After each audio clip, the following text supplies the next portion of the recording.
Hello, I am on here for a very quick chat about realistic expectations, how you communicate with yourself, food and nutrition, what works and what doesn't work. So, currently, I am at the healthiest and happiest I've ever been, and I am not the leanest I have ever been. The leanest I have ever been was potentially last year. I had not a very nice experience when it came to a family member passing, and um, I guess I went into a bit of a control loop. So I didn't have much control over the things that were happening in my life at that point. So I controlled the other things. There was partly that, and partly I was so busy traveling around work and doing all the things I was doing that there was very little time to look after my nutrition as well. So um, it all came to me being extremely lean, but not healthy and not happy. So I have turned that on its head this year. I am very healthy. I'm very happy. And these things will happen from time to time, and that's okay. But we want to come out the other side of it.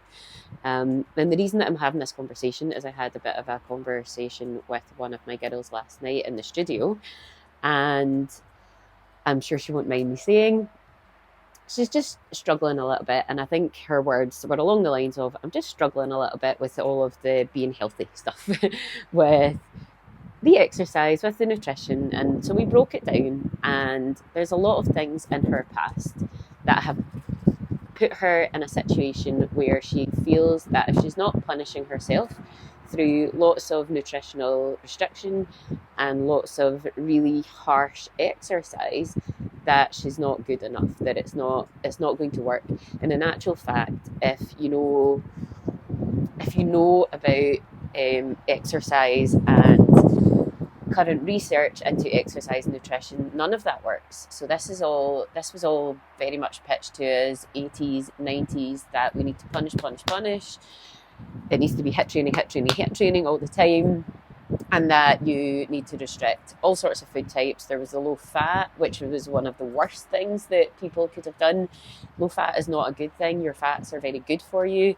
Obviously, there's different types of fats, but that doesn't mean that you buy low fat everything, because you just end up hungry and miserable with what you're eating as well. So please don't restrict too much. What In terms of nutrition, what I would say is focus on your protein. So if you are constantly thinking about restriction, you become very obsessed with food in not a very good way. So you become very obsessed with the next meal. What am I getting at the next meal? I'm hungry. And that's just because you're telling your caveman brain that we don't have enough food. We're in a scarcity environment here in terms of food, and your caveman brain goes into overdrive, thinking about the next meal. I want to consume as much energy as possible, so things like sugar become very, very important to you. And in actual fact, you don't need to do that. So start to treat yourself with some respect. A healthier way to approach your meals is, okay, am I getting enough protein? Am I getting around about 30 grams of protein per meal? That is going to typically satiate me, so I want somewhere around about that. And that doesn't mean to say that you have to be consuming that protein through meat. Just do your research if you're mainly plant-based. And if you do that, it's very difficult to overconsume anyway. You will feel good, your body will feel good, it won't be under-muscled, and in that way you won't struggle with weight management as well. So you want a good amount of muscle mass, you want healthy skeletal muscle, and in that way your body does not struggle to maintain, it doesn't, apologies, in that way you do not struggle with weight management. So we also want to think of our movement that way as well. So think about children. They're always very happy when they're running around. When did they become most unhappy? It's when they're told to sit down. And then as adults, that just becomes a habit. And it's also ingrained to us, oh, exercise is a punishment, exercise is a punishment, exercise is a punishment. That's very ingrained. It's very endemic, unfortunately, in our society. So we believe it because we very much want to believe these things. But in actual fact, the more you exercise, the better you feel. And we sit around waiting for motivation all the time. When motivation doesn't come, you have to do the thing that is going to make you feel good. and you will feel good and you will want to do it more. So don't go into it thinking, I have to exercise, I have to this, I have to that, because our brains are very fragile in terms of how susceptible we are to certain modes. And if you go down that mode of, I have to do this and it's punishing and I hate it, you're always going to feel that way. Whereas if you go, do you know what? I know this feels really good for me. I'm so excited about this. I get to move my body. Some people don't. Some people don't get to be here anymore, and they would be so happy to be able to look after their body. So come to it in terms of, I'm really excited about this. I'm so happy with the journey that I'm on right now, and you will never look back. So big smile on your face. Please don't punish yourself with food and movement.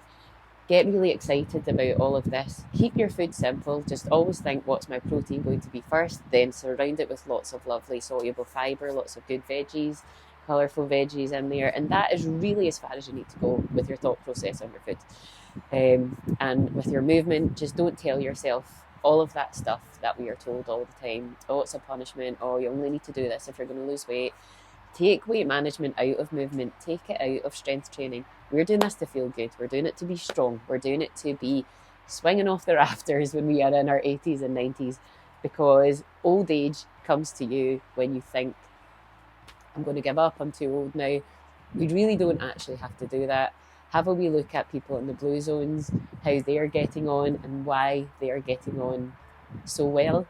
And it's typically because they work together as a community, they're very active, and they eat off the land as well. So we can keep it simple. Do not punish yourself. And if you want any more information on this, I am right here. Okay? I will see you next week for a little bit more chat. If there's anything specific you want me to talk about, please let me know. And otherwise, have an excellent week, enjoying your food and enjoying your movement.